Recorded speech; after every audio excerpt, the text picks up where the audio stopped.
नमः संस्कृताय मित्रों। इसके पहले हम लोगों ने बिहार बोर्ड क्लास 10th का जो संस्कृत का पाठ्य पुस्तक है पीयूषम भाग 2 उसमें 7 पाठ तक पढ़ लिए थे लोग। आज हम लोग को पढ़ना है 8वां पाठ, 8वां पाठ है 8वां पाठ जिसका नाम है कर्मवीर कथा। इस चैप्टर में हम लोग एक कर्मवीर की कहानी को पढ़ना है, एक कर्मवीर की कथा को पढ़ना है। इस चैप्टर में हम लोग को यही बताया जाएगा कि कैसे एक दलित बालक जो बहुत ही दलित है, बहुत ही गरीब है, लेकिन उसके बावजूद भी वह अपने कर्मों के द्वारा, अपने परिश्रम के द्वारा उच्च स्थान प्राप्त करता है। यानी कि वह बहुत ही दलित था, बहुत ही गरीब था, लेकिन उसके बावजूद भी वह अपने परिश्रम के द्वारा शिक्षा अध्ययन करता है, बहुत ही परिश्रम करता है और अपने अच्छे कर्मों के द्वारा, अच्छे परिश्रम के द्वारा वह काफ़ी उच्च स्थान को प्राप्त करता है। तो ये पाठ जो है हमें यही शिक्षा देने वाला है कि हमें जीवन में कभी भी निराश नहीं होना चाहिए, भले ही कितना भी संकट क्यों न हो, हमें कर्म करते रहना चाहिए, हमें कर्म करते रहना चाहिए। क्योंकि जो भी व्यक्ति सच्चे मन से, लगन से कर्म करता है उसका फल उसे ज़रूर मिलता है। तो इसलिए हमें सच्चे मन से, लगन से हमें कर्म करते रहना चाहिए। गीता में भी भगवान श्री कृष्ण ने कहा है, कर्मण्ये वा धिकारास्ते मा फलेषु कदाचन। कहने का अर्थ ये है कि मनुष्यों का कर्म करने तक ही अधिकार है, उसके फल पर उसका कोई अधिकार नहीं है। तो कहने का अर्थ यह है कि मनुष्य को हमेशा कर्म करते रहना चाहिए, फल की चिंता नहीं करनी चाहिए। क्योंकि फल तो हमें ईश्वर देगा ही, फल तो हमें मिलेगा ही, लेकिन कर्म करना जरूरी है। जब तक कोई व्यक्ति कर्म नहीं करता है तब तक उसे किसी भी फल की प्राप्ति नहीं होती है। तो इसीलिए हमें हमेशा कर्म करते रहना चाहिए, अच्छे कर्मों को हमेशा करते रहना चाहिए। तो बस यहीं इस चैप्टर में आप लोग को यहीं पाठ में ये बताया जाएगा। तो सबसे पहले इसके परिचय को पढ़ते हैं लोग, जो कोष्ठक में दिया रहता है सबसे ऊपर, उससे बहुत सारा प्रश्न परीक्षा में पूछा जाता है। तो सबसे पहले हम लोग इसको शुरू करते हैं लोग, इसके परिचय को। तो देखिएगा इसमें, पाठे यस्मिन् समाजे दलितस्य ग्रामवासिनः पुरुषस्य कथा वर्तते। पाठे यस्मिन्, इस पाठ में, समाज में, दलितस्य यानी कि दलित के, ग्रामवासिनः यानी कि ग्रामवासी, पुरुषस्य पुरुष के या पुरुष का, कथा वर्तते यानी कि कथा है। इसका हिंदी होगा, इस पाठ में समाज में दलित वर्ग के यानी कि दलित के ग्रामवासी पुरुष की कथा है। इस पाठ में समाज में एक दलित ग्रामवासी पुरुष की कथा है। इसका हिंदी होगा, इस पाठ में समाज में एक दलित ग्रामवासी पुरुष की कथा है। कर्मवीर, जिसका नाम है कर्मवीर, जो दलित ग्रामवासी है नाम है कर्मवीर। तो देखते हैं लोग, कर्मवीर असौ निजोत्साहेन विद्यां प्राप्य महत्वपदं लभते समाजे च सर्वत्र सत्कृतो भवति। कर्मवीर यानी कि कर्मवीर, असौ यानी कि वह, निजोत्साहेन, इसमें 2 पद हैं, निज जोड़ उत्साहेन यानी कि निजी उत्साह से, विद्यां प्राप्य विद्या पाकर, महत्तम पद यानी कि काफ़ी ऊंचे पद को, ऊंचे स्थान को, लभते प्राप्त करता है, समाजे च और समाज में, सर्वत्र सभी जगह, सत्कृतो यानी कि सत्कार, आदर, भवति का मतलब होता है। इसका हिंदी होगा, इस पाठ में समाज में एक दलित ग्रामवासी पुरुष की कथा है। कर्मवीर अपने निजी उत्साह से विद्या पाकर ऊंचे स्थान को प्राप्त करता है और समाज में सभी जगह उसका सत्कार होता है, समाज में सभी जगह उसका आदर होता है। हिंदी होगा, कर्मवीर अपने निजी, कर्मवीर वह निजी उत्साह से विद्या पाकर ऊंचे स्थान को प्राप्त करता है और समाज में सभी जगह उसका सत्कार होता है, सभी जगह उसका आदर होता है। आगे पढ़ते हैं लोग, कथाया मूल्यम वर्तते यत् निराशो न स्यात् उत्साहेन सर्वं कर्तुम प्रभवेत्। कथाया मूल्यम, कथा का मूल्य यह है कि, यानी कि ये कथा हमें यह सूचित करना चाहता है कि, यह बताना चाहता है कि निराशो न स्यात्, निराश नहीं होना चाहिए, उत्साहेन सर्वम कर्तुम, उत्साह के साथ सभी कार्य को करनी चाहिए, प्रभवेत् मतलब चाहिए। इसका हिंदी होगा, कथा का मूल्य यह है कि निराश नहीं होना चाहिए, उत्साह के साथ सभी कार्य को करना चाहिए। बताना ये चाह रहा है कि ये पाठ जो है, इस पाठ में एक दलित ग्रामवासी पुरुष की कथा है जिसका नाम है आप लोग को कर्मवीर। कर्मवीर अपने निजी उत्साह से यानी कि अपने परिश्रम से विद्या प्राप्त करता है और काफ़ी ऊंचे स्थान को प्राप्त करता है। इस प्रकार समाज में उसका सभी जगह आदर होता है।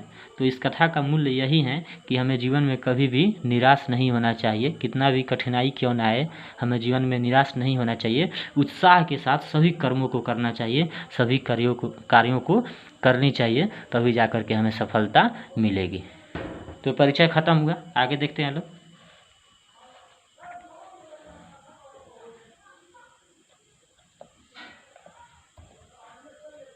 इसको पढ़ते हैं लोग, देखिएगा लोग। अस्ति विहार राजस्य दुर्गम प्राय प्रांतरे भीखन टोला नाम ग्राम। अस्ति मतलब है, विहार राजस्य का मतलब विहार राज्य के, दुर्गम प्राय प्रांतरे यानी कि दुर्गम क्षेत्र में यानी कि काफ़ी दूर स्थित क्षेत्र में, भीखन टोला नाम ग्राम यानी कि भीखन टोला नामक गांव। अर्थ होगा विहार राज्य के दुर्गम प्रांत में भीखन टोला नामक एक गांव है। हिंदी होगा बिहार राज्य के दुर्गम क्षेत्र में भीखन टोला नामक एक गांव है। निवसन्ति अस्म तत्र अति निर्धना शिक्षा विहीना क्लिष्ट जीवना जनाः। निवसन्ति मतलब रहते हैं, कहाँ? भीखन टोला नामक गांव में रहते थे। अस्म तत्र अति निर्धना, इसमें दो पद हैं, तत्र जोड़ अति निर्धना। तत्र मतलब वहाँ, अति निर्धना का मतलब अति निर्धन, बहुत ही गरीब। शिक्षा विहीना यानी कि शिक्षा से विहीन यानी कि जो शिक्षित नहीं है। क्लिष्ट जीवना यानी कि कठिनाई से जीवन यापन करने वाले। जना का मतलब लोग। हिंदी होगा बिहार राज्य के दुर्गम क्षेत्र में भीखन टोला नामक एक गांव है, वहाँ बहुत ही गरीब, शिक्षा विहीन और कठिनाई से जीवन यापन करने वाले लोग रहते हैं। आगे देखने लो। तेस्वे वान्यतमस्य जनस्य परिवारो ग्रामाद बहि स्थित्याम कुट्याम न्यवसत। देखिए लो, तेस्वे वान्यतमस्य, इसमें तीन पद हैं, तेसु जुड़ एव जुड़ अन्यतमस्य। इसका हिंदी आप लोग जानिए लो, तेसु जुड़ एव जुड़ अन्यतमस्य यानी कि उन्हीं लोगों में ही एक। इसका हिंदी होगा उन्हीं लोगों में ही एक। किन में? यानी कि जो भीखन टोला नामक गाँव है वहाँ पर बहुत ही निर्धन लोग रहते हैं, गरीब लोग रहते हैं, शिक्षा से विहीन लोग रहते हैं और कठिनाई से जीवन यापन करने वाले लोग रहते हैं। तो उन्हीं लोगों में एक जनस्य यानी कि एक जन का, एक लोग का परिवार ग्रामाद यानी कि गांव से बहि स्थित्याम बाहर स्थित कुट्याम कुटिया बनाकर न्यवसत, इसमें दो पद है, नी जोड़ अवसत यानी कि रहते थे। इसका हिंदी होगा उन्हीं लोगों में ही एक परिवार गांव से बाहर स्थित कुटिया बनाकर रहते थे। ठीक है, इसका हिंदी होगा उन्हीं लोगों में ही एक परिवार गांव से बाहर कुटिया बनाकर रहते थे। कुटी तु जीर्ण प्रायत्वात् परिवार जनान आतप मात्राद रक्षति न वृष्टे। कुटी यानी कि जो कुटिया था, तू का मतलब किंतु जो कुटिया था, जीर्ण प्रायत्वात् यानी कि जर्जर होने के कारण, टूटे फूटे होने के कारण। जीर्ण प्रायत्वात् का मतलब होता है जर्जर होने से यानी कि टूटी फूटी होने के कारण। परिवार जनान यानी कि परिवार के लोगों को, आतप मात्राद यानी कि धूप मात्र से, आतप मतलब होता है धूप यानी कि धूप मात्र से, रक्षति का मतलब रक्षा करता था, न वृष्टे वर्षा से नहीं, वृष्टे वर्षा से नहीं। कहने का अर्थ ये है कि कुटिया तो जीर्ण छीर्ण होने के कारण, जर्जर होने के कारण, टूटी फूटी होने के कारण परिवार के लोगों को धूप मात्र से ही रक्षा कर सकता था, वर्षा से नहीं। परिवारे स्वयं गृह स्वामी तस्य भार्या तयोरेकः पुत्रः कनीयसी दुहिता चेत्यासन। परिवार यानी कि परिवार में, स्वयं गृह स्वामी यानी कि परिवार में स्वयं घर का मालिक, तस्य भार्या उसकी पत्नी, भार्या मतलब होता है पत्नी, उसकी पत्नी, तयोर एक है, तयोह जोड़ एक है यानी कि उनकी एक पुत्र, कनीयसी, कनीयसी का मतलब होता है छोटी, और दुहिता का मतलब होता है बेटी, और एक छोटी बेटी। च जोड़ इति जोड़ आसन यानी कि च जोड़ इति जोड़ आसन है। इसका हिंदी होगा परिवार में स्वयं घर के मालिक, उनकी पत्नी और उनके एक पुत्र और छोटी पुत्री थी। इसका हिंदी क्या होगा, ध्यान से देखिएगा लोग। परिवार में स्वयं घर का मालिक, यानी कि जो कुटिया था, कुटिया में यानी कि परिवार में स्वयं घर का मालिक, उनकी पत्नी, उनके एक पुत्र और एक छोटी पुत्री थी। आगे देखते हैं लोग। तस्मात् ग्रामात् कोशमात्र दूरम प्राथमिको विद्यालय प्रशासनेन संस्थापितः। तस्मात् ग्रामात्, उस गांव से, कोशमात्र दूरम यानी कि मात्र 1 कोश की दूरी पर, उस गांव से मात्र 1 कोश की दूरी पर प्राथमिको विद्यालय यानी कि प्राथमिक विद्यालय, यानी कि 1 to 5 प्राथमिक विद्यालय प्रशासन यानी कि प्रशासन के द्वारा, सरकार के द्वारा संस्थापित स्थापित किया गया था। इसका हिंदी क्या होगा, ये जो भीखन टोला गांव है, जहां बहुत ही गरीब लोग रहते थे, शिक्षा से विहीन लोग रहते थे, काफ़ी कठिनाई से जीवन यापन करने वाले लोग रहते थे, उन्हीं लोगों में जो एक परिवार था वह गांव से बाहर कुटिया बनाकर रहता था। कुटिया बहुत ही टूटा फूटा था, लोगों को, परिवार के लोगों को केवल धूप से रक्षा कर सकता था, वर्षा से नहीं। और उस परिवार में स्वयं घर का मालिक था, उसकी एक पत्नी थी, उसका एक पुत्र था और उसकी एक छोटी पुत्री भी थी। तो कह रहा है कि उसी भीखन टोला गाँव में, यानी कि उस गांव से ये मात्र 1 कोश की दूरी पर प्राथमिक विद्यालय सरकार के द्वारा स्थापित किया गया था। आगे देखते हैं लोग। तत्रैको नवीन दृष्टि संपन्नः सामाजिक सामरस्य रसिकः शिक्षकः समागतः। तत्रैको, तत्र जोड़ एको, यानी कि वहाँ एक नवीन दृष्टि संपन्न, यानी कि नवीन दृष्टि से युक्त, वहाँ यानी कि भीखन टोला गाँव में, वहाँ एक नवीन दृष्टि से युक्त सामाजिक सामरस्य रसिक, यानी कि समाज, इसका हिंदी होगा सामाजिक समरसता के पक्षपाती। ध्यान से देखिएगा, ये बड़ा शब्द है, सामाजिक समरसता के पक्षपाती। इसका हिंदी होगा सामाजिक समरसता के पक्षपाती, यानी कि वैसा व्यक्ति जो समाज में भेदभाव किए बिना समाज को अपने परिवार के समान मानता हो, वैसे व्यक्ति को बोलते हैं लोग सामाजिक समरसता के पक्षपाती, यानी कि सामाजिक समरसता के पक्षपाती। इसका मतलब ये होता है कि वैसा व्यक्ति जो समाज को अपने परिवार के समान समझता हो, उसमें कोई भेदभाव नहीं करता हो। शिक्षक का मतलब शिक्षक और समागतः का मतलब आए, यानी कि वहाँ एक नवीन दृष्टि से युक्त सामाजिक समरसता के पक्षपाती शिक्षक आए, यानी कि उस गांव में एक शिक्षक आए जो नवीन दृष्टि से युक्त थे, जिसको पहले कभी देखा नहीं गया था। आगे देखते हैं लोग। भीखन टोलाम द्रष्टुमागतः स कदाचित खेलन रतम दलित बालकम विलोक्य तस्या पात्र रमणीयेन स्वभावेन विभूतः। भीखन टोलाम यानी कि भीखन टोला को द्रष्टुमागतः देखने के लिए आए।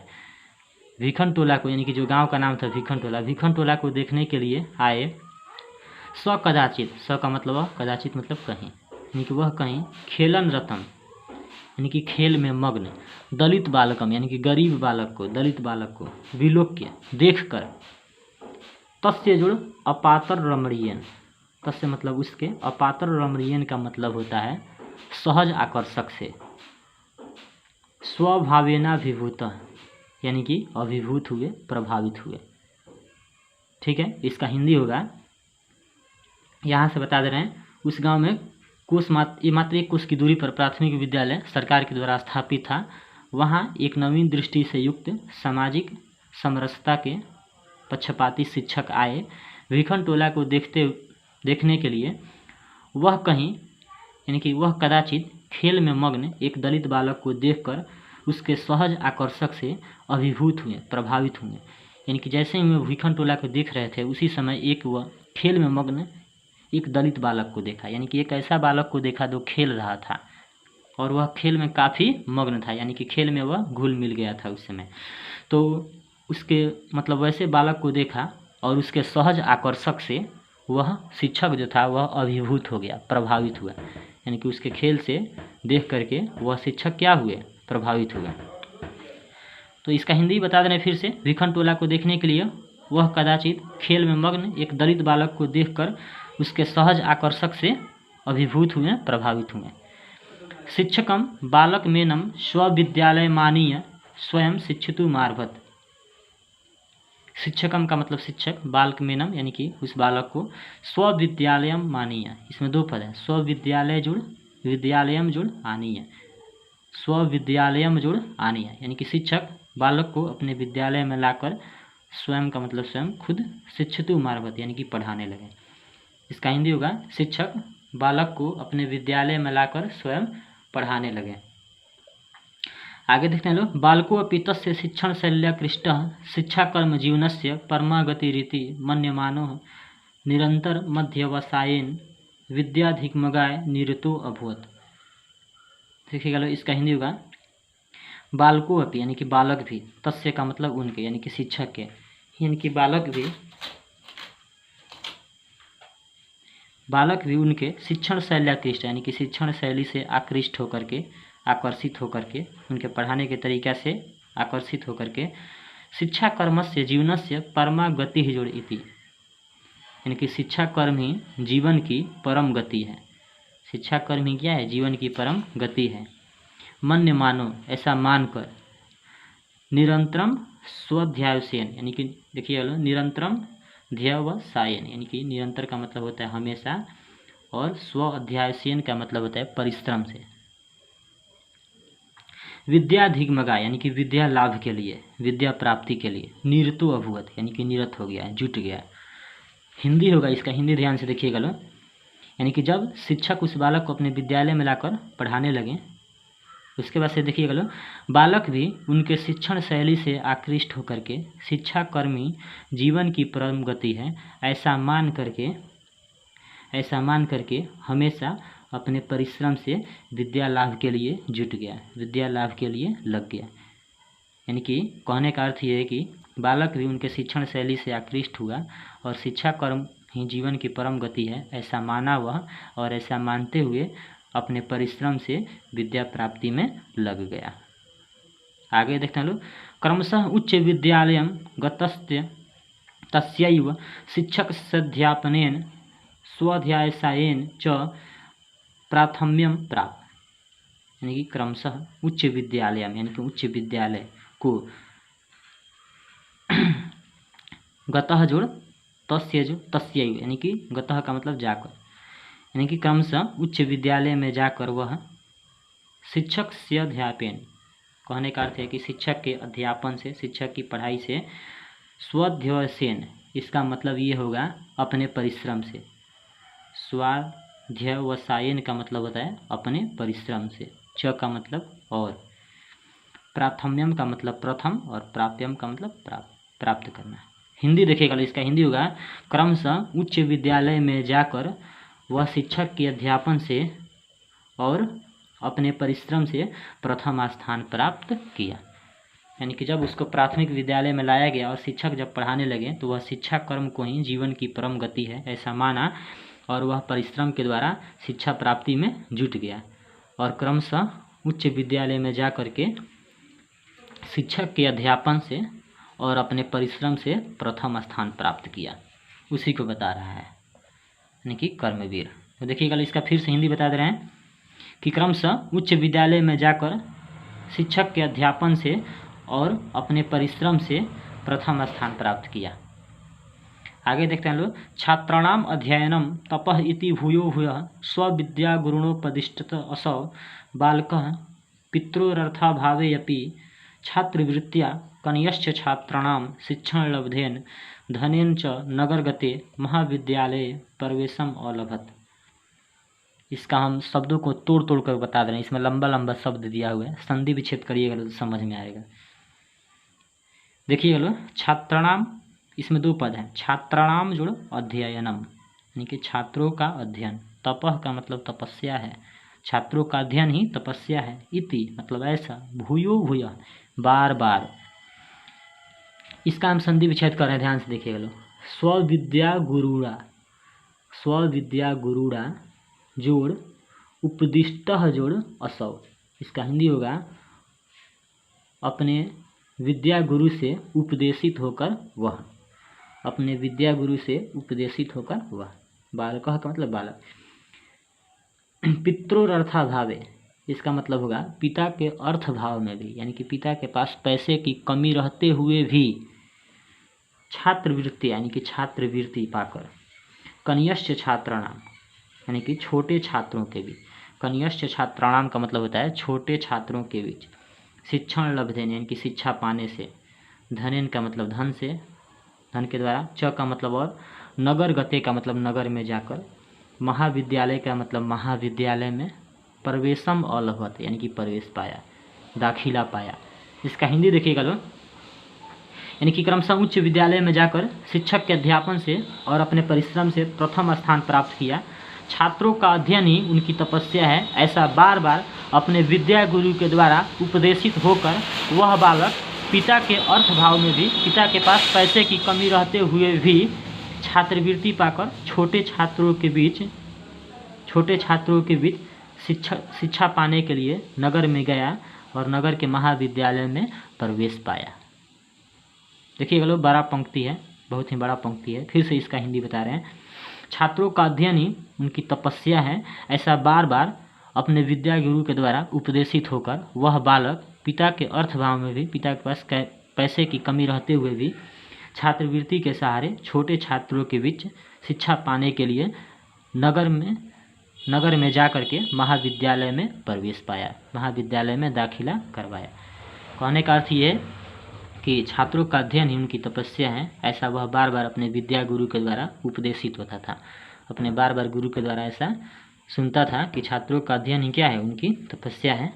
ऐसा सुनते हुए वह बालक पिता के पास पैसे की कमी रहते हुए भी छोटे छात्रों के बीच में छात्रवृत्ति को पाते हुए नगर गया और नगर के महाविद्यालय में जाकर के दाखिला पाया, प्रवेश पाया। तो इतना ज़्यादा कर्मवीर था राम प्रवेश राम जो था, यानी कि बहुत ही वह कर्मवीर था, यानी कि परिश्रम करने में वह थोड़ा भी चूकता नहीं था। तो इस वीडियो को इतना ही रहने देते हैं लोग, आगे जो बचा है उसको अगले वीडियो में देखेंगे लोग। ये चैप्टर थोड़ा लंबा इसमें शब्द है, तो इसलिए लंबा वीडियो नहीं बनाएंगे ताकि आप लोग को दिक्कत हो। इतना ही रहने देते हैं, अगले वीडियो में देखेंगे लोग जो बाकी रह गया है।